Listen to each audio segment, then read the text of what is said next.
Ladies and gentlemen, thank you very much for the opportunity to go into a little more detail about what we've been doing. Safa Ameri, I've worked with for probably nearly 5 years now with Department of Health in Abu Dhabi, and from my perspective with Pale Blue Dot coming from a more technical side. As I mentioned earlier on, I'm a full-time clinician as well. So the question is, where do we go with Internet 2.0? In our world, it's referred to as Web 3.0, and this is potentially a platform that we can use for global healthcare because there's niches and gaps that need to be filled. We want to have business anywhere, anytime. Most of us would like to be doing it, sort of sat in the lounge or, on the back of the boat. But in reality, we tend to get pigeonholed into offices. The same sort of thing happens in healthcare. You can click on. So one of the big problems with organizing business, including healthcare business, is that there's a lot of risk. There's a lot of payment that has to be covered. I remember one case where a couple of guys had been cycling from Canada and they just happened to go across into the American border. Unfortunately, a car bumped them, and 2 days later they leave hospital with a $250,000 bill. Why? Because their health insurance didn't cover them. So boundaries are important, sovereign jurisdiction is important, and especially for smaller groups and individuals, it's very difficult to manage this healthcare. And yet we're seeing a move towards global healthcare and health tourism, for want of a better word. Thanks. So why the Healthcare International Park? Well, from the I'm an orthopedic surgeon, Freudian slip. From the UAE's perspective, this is about $1.4 billion a year of business that's going abroad. So it's not a small amount of money, okay? Hospitals want to hold onto that data because then they get repeat business. At the same time, is that serving the hospital or is it serving the patient? Here where I want to add more, especially with COVID, where international healthcare was a struggle for Department of Health or any kind of country in the world, having some sort of seamless integration between departments or between entities or between businesses become a really important thing and a really important pain that need to be solved. Thanks. So we created Pale Blue Dot. Pale Blue Dot is a multifaceted platform. We're blockchain based. This is just one of the screenshots from how we have many different roles that each of us fulfills. It's like wearing different hats. So once you've got your 2FA and you're onto the platform, then basically I can be there as a surgeon, I can be there as a patient, I can be there as somebody working with Pale Blue Dot, I can be there with Homes, one of the other companies. So basically it distills who you are, but gives you that ability to work across different platforms and different jurisdictions. And it's got to be easy. I want something that my mother could actually fill in. And it's got to be quick. No one wants to be filling out lots of forms, and therefore you have to make use of the technologies we've talked about to build this together. We need to have a blockchain base because we're moving to a trustless society. We use AI behind the systems, especially in the ways we structure the data and get the feedback, and obviously for forecasting. And then we use escrow payment mechanisms, which allows people to set things up ahead of time. To give you another example, a friend of mine, Gal, he's in Europe, and unfortunately he had his kidneys fail. So he had a kidney transplant, and then that failed. So he's in his 30s and he's destined to a life on dialysis. And he's also wanting to not live within 10 miles of one location for the rest of his life. He wants to go on holiday like normal people do. But he knows that he has to go to dialysis a couple of times a week, whichever country he goes to, or he'll die, okay? It's that simple. So he needs to book this sort of thing ahead. He needs to make sure this rarefied facility is available. So if he can control how he manages his data and gets the right data to the person in the other country, his home hospital should be able to release that on his behalf. So that's the kind of use case that we're working with. It's giving people ownership of it.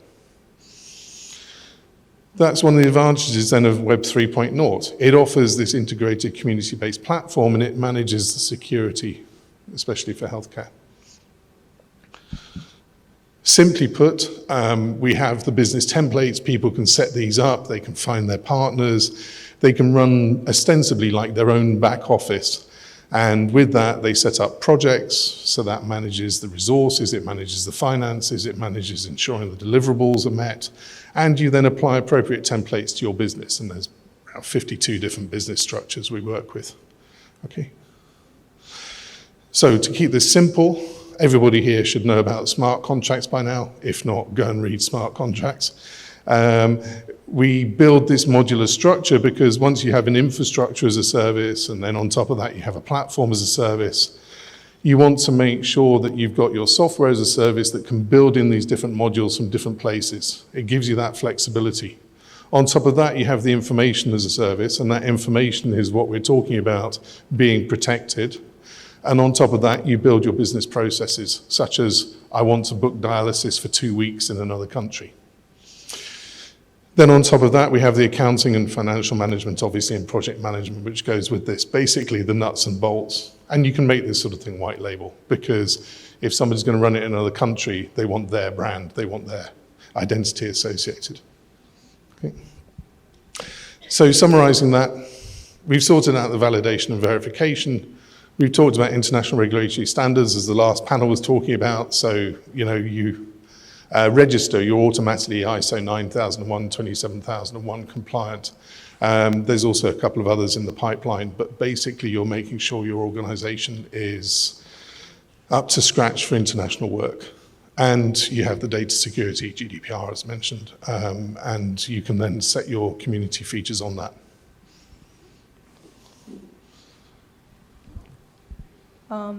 So thank you for the presentation about the overall, our platform, what it delivers and why it's the exact time where it's relevant now to everyone, basically, even though if somebody don't have, like everyone is a patient, but somehow everyone in this room had a problem with accessing their patient data for any transaction that happened. For example, myself, I needed to go to shift dentists.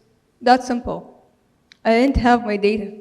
I had to wait 20 days to get my data from X hospital to be able to go to the other hospital to get my teeth fixed, which is in 20 days I had complications and everything, and not even like an apology about that. And the only reason why is data is under this hospital protection.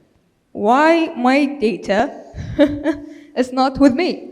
That was the main question and the main point why I focused on building this platform. So everybody in this room had an innovative idea, and I know it.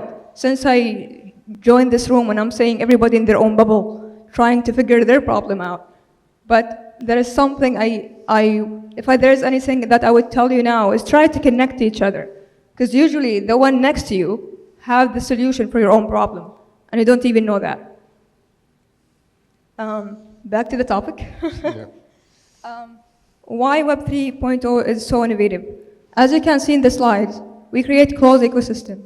Can be managed by anyone, and that's is our power. We blend the centralized and decentralized services, and we consider the roots of the innovation. To give you a good example of that as we move on to the next section, back in about 2009, after there'd been an economic crash and there was a few programmers available, an organization called Patients Like Me was set up in the United States, and it was looking at rare conditions. Unfortunately, one of the guy's brothers had amyotrophic lateral sclerosis, which is not a good thing to have. And I'd been doing a study at our national hospital in the UK, Royal National Orthopaedic Hospital, and over about 3 years, I'd collected 32 cases of a rare condition. And then I checked this site, and there was 242 patients referring to what they had done. And it became very clear that, I had a catchment area of 60 million people, and yet I could find 30 patients. Here was an opportunity to actually get that crowdsourcing and that integration. So this is not new, but it's how we then implement it, which is new. So talking about the innovation infrastructure where every company here should have, if you want to be sustained, and the one that we empower any startup who will join our platform. We started with the foundation, where the foundation of your company should be having a great philosophy behind it, or what you're trying to actually do, what difference you're trying to build. having a clear structures and having a clear procedures that are already embedded in the system for you. When it comes to governance metrics, governance processes, which is really key if you're looking to build relationship with government entities, with institutions, you need to have that in place. Why? Because the end user will be so happy to have that partnership with you because you're already in check. We don't have to do the check for you. When it comes to financing and funding, are you having the budget management in your system? PayBlue already doing that for you. The reinforcement when it comes to recognitions and rewards, everything is there in the system. The engagement and enables are already there. So even if you want to think taking this enterprise organization structure to and apply it to your company, our platform already have it in the system. So we've got these 6 main sections that we're just quickly going to run through. This is the basis of innovation for any organization now. Doesn't matter whether it's IT or not. You know, yes, we need to make sure we have underlying sort of leadership and we have the beliefs and we have the values, the whole culture of the organization. But, you know, I'll just very quickly mention the foundation of this. One thing that's very clear is that the crypto and fiat worlds will have to find a way of working together.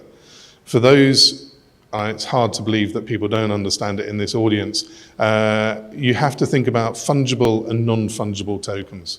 Fungible, as an ignorant person that I am, to me just basically means they're exchangeable. So if I've got a 200 dirham note, I can swap it for 2 100 dirham bills.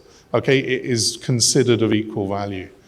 Whereas non-fungible is when we start to get into this interesting art. What is it really worth? You know, it's a unique entity. That's a very superficial view, but as we start to go through, we'll see how that kind of foundation is a core principle of health. So, much as I'd love to have a metaverse, I can't afford the rent in it at the moment, so I don't have these pictures up because apparently they're worth quite a lot. I'd probably have that one on the wall if I had a choice. So there is definitely a case that there is digital art and it does have a value, but as we'll see in a minute, it may not be all it seems. Every technology tends to have a standard pattern for its infiltration into society. We talk about these historical sigmoid S-shaped curves, and you can see that, you know, some of them, like the introduction of radio, may have taken, you know, 30, 40 years, whereas, you know, other ones like color TV, almost within a decade, people switched. And often that strategic inflection point is due to the significant benefit and what it offers. My favorite example of this is when we went from the cassettes. In the old days, we used to have these tapes of metal filings basically on a piece of plastic. We went from those tapes that would jam and break and all the other problems to CDs, 90% within 1 year. Well, you're going to get a sudden steep curve like that when there's a real significant difference. So you have to look at what are the factors that are driving this and what are the factors that are holding it back. That comes back to the philosophy and beliefs. And therefore, we have to consider that this may be for the long term. It may not be that suddenly an incremental change over a year for a company, but you're looking at the 2 and 3 horizons, which are, you know, the 5 and 10 years. It may be that this kind of transition is something the company is planning for, not, you know, in the next cycle, but looking forward 3 years ahead. Okay. Another good example is we have to be very aware of the legal side of this. So, as you can probably tell from my accent, I spend a lot of time in the UK, and HN Revenue and Customs is our tax authority in the UK.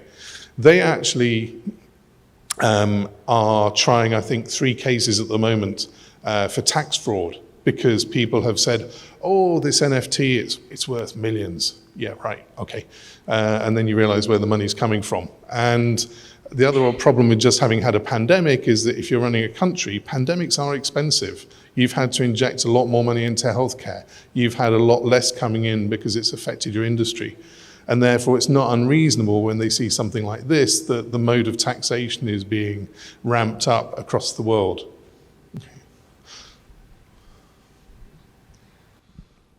As you can see here, the trend is still going. Even here in UAE, and well, I'm originally from Abu Dhabi, so I have Abu Dhabi up there, of course.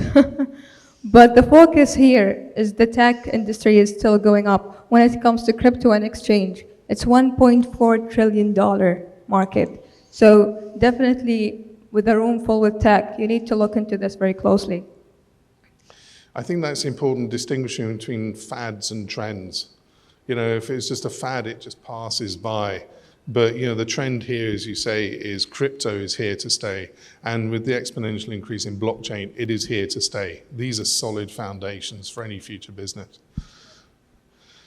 Also, they can compound. These different cycles, one grows on top of another. And we have to be aware that they can ultimately build up together. Yeah. To what we refer to as the perfect storm. And so the three that we would consider, blockchain, security, and crypto, are the three areas which are changing dramatically. We will see them translated as KYC, AML, people's wallets, the use of ledgers, but ultimately this coming together is what really makes 3.0. It's what turns that foundation into something that is secure and legally the core of a business. And here where I want to add up, if your business focusing on any of these, please let's have a coffee and we can discuss this further. Okay. The Gartner Curve, one of my favorite curves. This is just a reflection of psychology. We get something new, it's shiny, we all think it's wonderful, and then we see the bugs, then we see the problems, then we see the faults, and then, oh, it's terrible. And then gradually it finds its niche and it stabilizes. And pretty well every technology goes through this. So it's not too surprising when you see the volatility in crypto. It's part of the evolution of how technology is introduced. But this one I do think is key. This is one of the processes that basically I've seen evolve over the last 2 decades. I was fortunate enough to spend a decade with a lab with people like Tim Berners-Lee and a few others in the UK. And we started with people putting PDFs on the web. Then you had access to Excel files, but it's still proprietary. Then you had CSV. Then we moved to RDF. And now finally, I think there's something like 8,000 databases in the UK, probably 40,000 worldwide, which are referred to as linked open data. This is the 5-star model the W3C want you to see.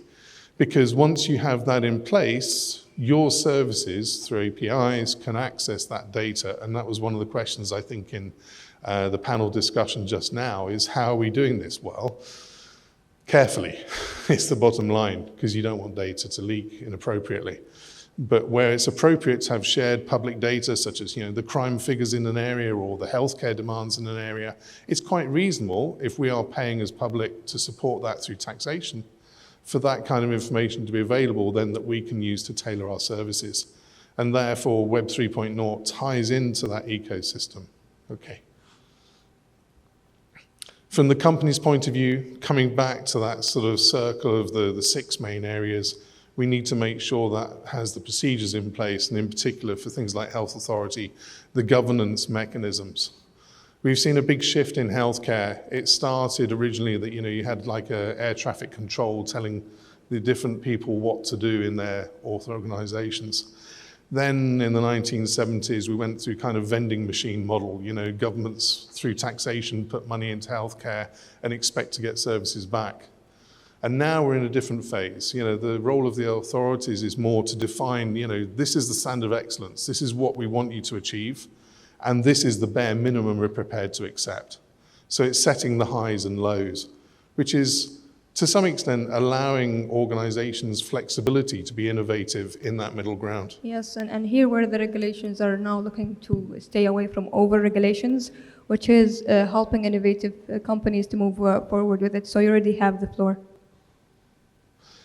So I see key to this is that the model of 2.0 or Web 3.0 is the ability to get this balance between the individual and the central organizations. If I wanted to share data with a company for, say, car insurance, I'd want to be able to share, yes, I have a driving license, it's valid, I don't have any points, etc. But I don't particularly think that insurance company needs to know my address except possibly the postcode from the point of view of the cost of the insurance.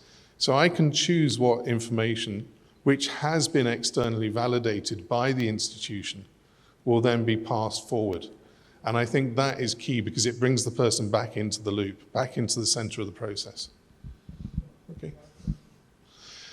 So we're talking about procedures. We're talking about this concept of self-sovereign identity. I haven't heard much of that recently, but I see this as key. Is yes, we have a sovereign identity. We are in a jurisdiction. We have a tax state or, a citizenship or residency. But at the same time, we have our own data state, the bit that is us, what is associated with us, the people who are around us, especially in the case of healthcare, my medical data. So we need to get the right metrics in place for that. This costs money.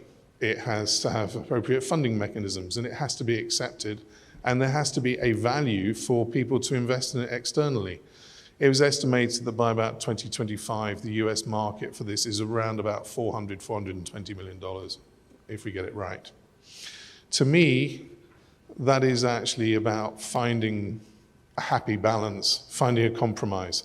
Yes, we want the advantage of centralization. We want to make sure that we don't throw out the baby with the bathwater, because these central authorities are there for a reason. They've been set up to ensure standards. They've been set up to make sure services are available.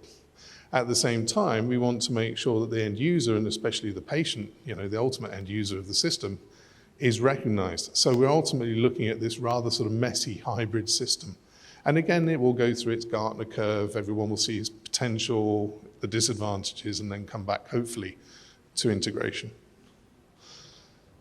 Enabling, again, back to the principle of how we work the platform. There's something like 27 different sections for how people build their own models as we move forward to the future. But to make it simple, because it's getting close to lunchtime, we need to make sure that anything can be written in a smart contract. I'm a great fan of the Creative Commons. It's been around for a couple of decades. And what that basically says is something is human readable, lawyer readable, apologies to any lawyers in the room, okay, and machine readable. So things should be represented in those ways. We want people to have something that's simple to fill in, that they understand. It has to have that legal foundation that's credible within the sovereign jurisdictions, especially if it's going across jurisdictions, because we like to respect international boundaries and international law. And the other thing is we will build in the AI. We're looking to engage with anybody, basically, because it's a pretty small planet, and hence the name Pale Blue Dot from Carl Sagan, because this is affecting everybody. We were a little bit slowed up by the pandemic, because as clinicians, we kind of got busy. But I think now the sort of pressure is off a little bit, so we can build this up. And therefore, what we're after is how do we make ease of access in whatever jurisdiction for the users, the groups, the associations, the ventures? How do we minimize that cost of access, managed using the sort of the, if you like, state-of-the-art utility tokens to cover the cost of gas? And again, how we're managing that self-sovereign identity, which uses different ERC protocols. We then want to be able to reinforce this in different areas, because we can't do it alone, and we can't do it as one central organization, because that kind of defeats the principle. So we want to make sure that we have set those protocols and standards in place, and then it's reinforced in other areas, which means managing the recognition and public relations. Okay, thank you. Thank you so much. Anyone have any questions? Feel free.